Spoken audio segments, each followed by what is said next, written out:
Hello. இந்த செஷனில் நம்ம வந்து ரிலேட்டிவ் போலார் கோஆர்டினேட் சிஸ்டம் பார்க்க போகிறோம்.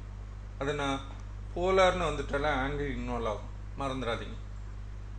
பார்த்தது ரிலேட்டிவ் ரெக்டாங்கிள். அது என்ன வரும்னா, நீங்கள் ஒரு பாயிண்ட்டை ரெஃபரன்ஸாக எடுத்துகிட்டு X and Y direction, X ஆக்சிஸில் இவ்வளோ தூரம், ஒயில் இவ்வளோ தூரம்னு சொல்லுவீங்க. அதில் வந்து நெகட்டிவ் வேல்யூ வரலாம். அதை பற்றி எக்ஸசைஸ் நீங்களாக ப்ராக்டிஸ் பண்ணிக்கோங்க. டவுட் இருந்தால் மட்டும் இன்னொரு எக்ஸசைஸ் கொடுப்போம். இப்போ நம்ம வந்து ரிலேட்டிவ் போலார் கோஆர்டினேட் யூஸ் பண்ண போகிறோம். போலார் கோஆர்டினேட்னால் உங்களுக்கு தெரியும், ஒரு பர்டிகுலர் ஆங்கிளில் இவ்வளோ லென்த்துன்னு சொல்ல போகிறோம், அவ்வளோதான். ஸோ இந்த எக்ஸசைஸ் பாருங்கள். இதை கொஞ்சம் அப்சர்வ் பண்ணும்போதே உங்களுக்கு ஒரு ஐடியா வரும். இங்கே கான்சென்ட்ரிக் சர்க்கிள்ஸ் ஒரு 4 சர்க்கிள் போடணும். சார் என்ன சார் 4ன்றீங்க? ஆமாம், இந்த இருக்கு பாருங்களேன், இது inner circle, inner most circle, இது அதுக்கான அவுட்ரு சர்க்கிள். திருப்பி இங்கே ஒன்று, இங்கே ஒரு கன்ஸ்ட்ரக்ஷன் சர்க்கிள் இருக்குது. இந்த construction line, construction circle. Okay, இந்த 4 சர்க்கிளும் போடணும். அதுக்கான ரேடியஸ் கொடுத்துருக்கான், இல்லை டயா கொடுத்துருப்பான். சர்க்கிளாக இருந்தால் டயா கொடுப்பான், ஆர்க்காக இருந்தால் ரேடியஸ் கொடுத்துருப்பாங்க. அது உங்களுக்கு தெரிஞ்சது தான், நான் ஒன்றும் புதுசாக சொல்ல. ஸோ அப்போ அந்த சர்க்கிளை கொஞ்சம் கவனிங்க. இன்னர் மோஸ்ட் சர்க்கிள் டயா 0.6, அதுக்கு அடுத்து இருக்குது 0.8 ரேடியஸ். இந்த சர்க்கிளில் ரெண்டாவது ஆப்ஷனை யூஸ் பண்ணிக்கோங்க, 0.6 மறந்துடாதீங்க. அதுக்கு அடுத்து இருக்குது சென்டர் ரேடியஸ். திரும்ப சர்க்கிள் இதை சென்டராக வச்சுக்கிறீங்க, ரேடியஸ் வந்து 0.8. ஓகே, அதுக்கு அடுத்து இன்னொரு 2 சர்க்கிள் போடணும் இல்லையா? வெளியில் இருக்கிறது வந்து 5.8. ஸோ 5.8 அப்படி கொடுத்துருங்க சார். 2 கன்ஸ்ட்ரக்ஷன் சர்க்கிள் இது, அதை அப்புறம் பார்த்துக்கலாம். எப்படி சார் இங்கே வந்து சென்ட்ரல் லைன் வரணுமே, அதெல்லாம் அப்புறம் பார்த்துக்கலாம். இப்போ என்ன பண்ண போகிறோம், லைன்ஸ் யூஸ் பண்ணுங்கள். இந்த குவாட்ரண்ட்டில் இருந்து ஆரம்பித்து இந்த குவாட்ரண்ட் வரையும் ஒரு ஸ்ட்ரைட் லைன். அதே மாதிரி இங்கேருந்து ஒரு இந்த குவாட்ரண்ட் அவுட்டர் மோஸ்ட் சர்க்கிளோட குவாட்ரண்ட் வரையும் 2 ஸ்ட்ரைட் லைன்.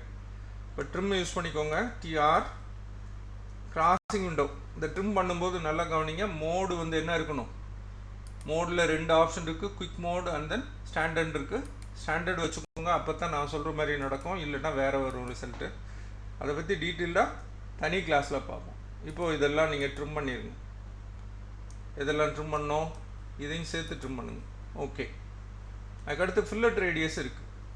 அந்த ரேடியஸ் வந்து 0.5 வச்சு ஃபில்லட் பண்ணும் இந்த 2 சைடும்.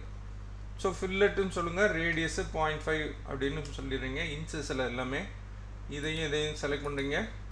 அதே மாதிரி இங்கேயும் செலக்ட் பண்ணுங்கள். ஸோ ஃபில்லட் ஆகிடுச்சு. இப்போ என்ன சார் வேணும் எனக்கு சொல்லுங்கள். இது வந்து ஃபர்ஸ்ட் இருக்கிறது வந்து ஆங்கிள் எவ்வளோ இருக்குது, 7 இருக்குது. அதுக்கு அடுத்து வந்து 30, அதுக்கு அடுத்து வந்து 60, அதுக்கு அடுத்து வந்து இருக்குது 83 டிகிரி. என்ன சார் பண்ணலாம்? நமக்கு தெரிஞ்ச போலார் ட்ராக்கிங் இருக்குது. இந்த இருக்குது போலார் ட்ராக்கிங்கில் இங்கே இன்க்ரிமெண்டல் ஆங்கிள் 30 வச்சுட்டோன்னா ஒரு வேலை நடக்கும் ஈஸியாக. என்ன பண்ணோம், இந்த லைனை காப்பி பண்ணோம். ரொம்ப சிம்பிளாக சொன்னோம், டைரக்ட் டிஸ்டன்ஸ் என்ட்ரி. ஸோ காப்பின்னு சொல்லுங்கள். எதை, இந்த சர்க்கிளை இதோட சென்டரில் ஆரம்பித்து மவுஸ் இப்படியே நகர்த்திட்டு போனீங்கன்னா என்ன ஆகும், 30 டிகிரி வரும்போது நமக்கு அந்த ட்ராக்கிங் வெக்டர் வரும். சார் இப்போ இந்த டிஸ்டன்ஸ் சொல்லணுமா? தேவையில்லை, அதுதான் கன்ஸ்ட்ரக்ஷன் லைன் சொன்னோம். இந்த கன்ஸ்ட்ரக்ஷன் சர்க்கிள் போட்டோடனே என்ன பண்ணுவோம், இதுவும் இன்டர்செக்ட் பண்ணுற இடத்துல கிளிக் பண்ணால் போதும். சார் நீங்கள் ட்ராக் வேறு ஒரு மெத்தட் சொல்கிறேன். இப்போ இங்கே கிளிக் பண்ணுங்கள். இது வந்து 30 டிகிரி 60 டிகிரி தான் போட முடிஞ்சது சார். அப்புறம் இந்த 7 டிகிரிக்கு 83 டிகிரிக்கு என்ன பண்ணுவீங்க?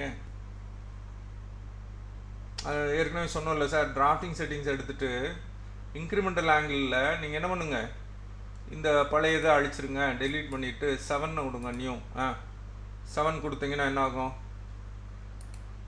ரொம்ப சிம்பிள். காப்பி சொல்லுங்கள். இந்த சர்க்கிளை காப்பி பண்ணுறோம். இங்கேருந்து 7 டிகிரி, அது இன்டர்செக்ட் ஆகிற இடம், ரெண்டும் கிளிக் பண்ணிங்கன்னா வந்துடும், 7 டிகிரி வந்துடும். அப்புறம் என்ன பண்ணுவீங்க, திருப்பி டிராஃப்டிங் செட்டிங்ஸில் இதை டெலீட் பண்ணிவிட்டு திருப்பி இன்க்ரிமெண்டல் ஆங்கிள் நியூ அப்படின்னு கொடுத்து என்ன பண்ணுவீங்க, 80 அப்படின்னு கொடுப்பீங்களா?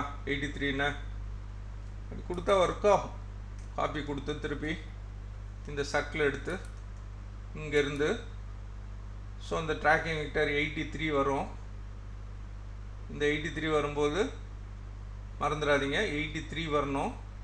இன்டர்செக்ட் ஆகிற இடத்துல காப்பி பண்ணிடலாம், தப்பு கிடையாது, கரெக்ட் தான் சார். இந்த மாதிரி பண்ணிங்கன்னு வைங்களேன், சிரிச்சிருவோம். என்னது ரொம்ப சைல்டிஷாக இருக்கும். நீங்கள் என்ன பண்ணுங்கள், எல்லாத்தையும் அரேஸ் பண்ணிடுங்க. அப்புறம் ஏன் இதை சொன்னீங்கன்னு கேட்காதீங்க, நிறைய பேர் இப்படி தான் பண்ணிகிட்ருக்காங்க. அதனால் அதை விட்டுருங்க. ரொம்ப ஸ்மார்ட்டாக ஒர்க் பண்ணி பழகுங்க. என்ன முதலே சொல்லியிருக்கேன்ல, ஹார்ட் ஒர்க்கரை விட ஸ்மார்ட்டாக ஒர்க் பண்ணி பழகணும். அதுக்கு தான் நம்ம நிறைய தெரிஞ்சுருக்கணும். சரி சார், என்ன சார் பண்ணணும்? காப்பி சொல்லுங்கள். CO செலக்ட் ஆப்ஜெக்ட்னு கேட்பான். இந்த சர்க்கிள், இன்னர் மோஸ்ட் சர்க்கிள் இதை எடுத்துக்கோங்க. பேஸ் பாயிண்ட் இதோட சென்டர் தான்.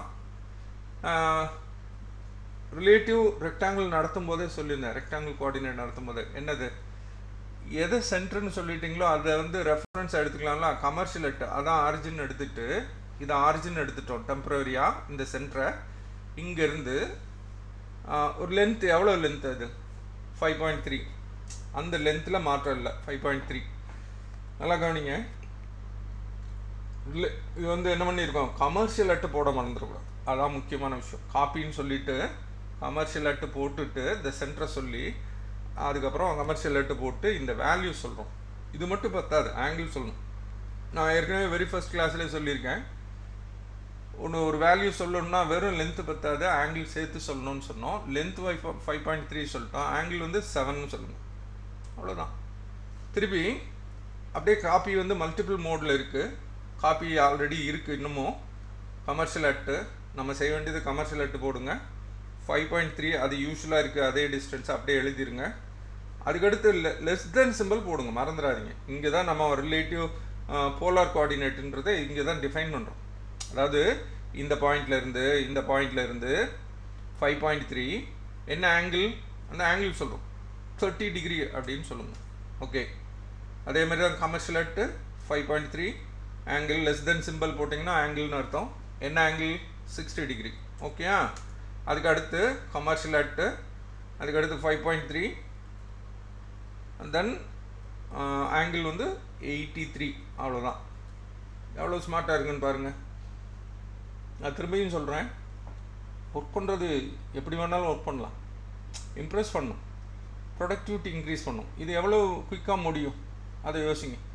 இல்லை சார், நான் அந்த ரிலேட்டிவ் போலார் கோஆர்டினேட் இதெல்லாம் யூஸ் பண்ணுறதுக்கு பதிலாக நான் வந்து டிராஃப்டிங் செட்டிங்ஸில் இன்க்ரிமெண்டல் ஆங்கிள் வச்சு போடுவேன் அப்படின்னா, நீங்கள் இதெல்லாம் திரும்ப திரும்ப நீங்கள் முடிச்சுட்டு அழிச்சு விடணும், மறந்துடாதீங்க. ஏன், இந்த லிஸ்ட்டில் இருக்கும், அடுத்தவங்கள இந்த இருப்பாருங்க, இந்த இதோட நின்றுக்கணும். நீங்கள் புது ஆங்கிள் செட் பண்ணிங்கன்னா அது வந்துகிட்டே இருக்கும். அதனால் அதெல்லாம் அழிக்கணும்.